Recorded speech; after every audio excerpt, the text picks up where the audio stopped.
रामप्रेमी देशप्रेमी बंधूंनो, या लढ्यात विशीतल्या दोन कोठारी युवक बंधूंचे बलिदान पडले आणि मग शरयू तीरावर वसलेल्या अयोध्या नगरीतील खेडूतांनी मनाची तयारी केली. कारसेवा रोखण्याची ताकद आता कुणाच्यातही नव्हती. हिंदुस्थानातील तमाम हिंदू वाटेल तो त्याग करण्यास सज्ज झाला होता. धर्मसंसदेने लढा अधिक तीव्र करायची योजना आखली आणि कारसेवेचा नवा मुहूर्त ठरला 6 डिसेंबर 1992चा. ह्या अगोदर 1984 सालापासून राष्ट्रीय स्वयंसेवक संघाने हे आंदोलन छेडायला सुरुवात केली होती.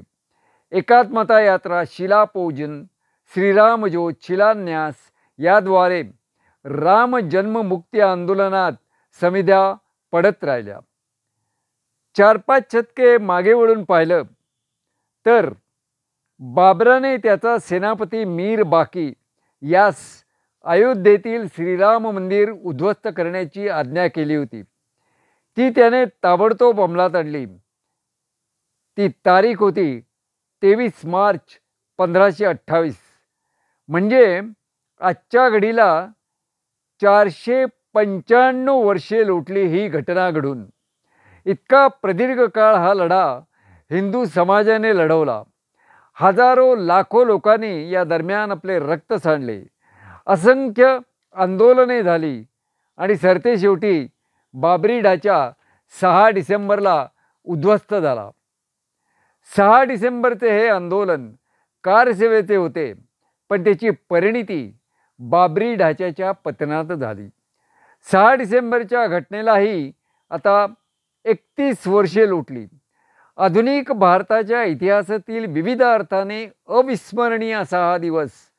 काहींच्या मते तो काळा दिवस होता, पण कोट्यावधी हिंदू जनतेच्या दृष्टीने हा दिवस सुवर्णाक्षराने लिहून ठेवावा असाच होता.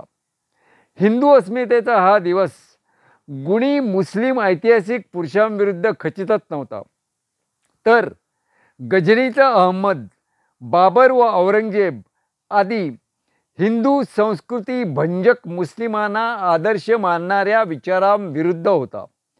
हिंदूंना अतिपवित्र असणाऱ्या अयोध्या, काशी, मथुरा येथील मंदिरे पाडून बांधलेली मशिदी स्थाने आम्ही हिंदूंना परत करणार नाही असे म्हणणाऱ्या असहिष्णू धर्मांधाविरुद्ध होता, हे लक्षात घ्यायला हवे.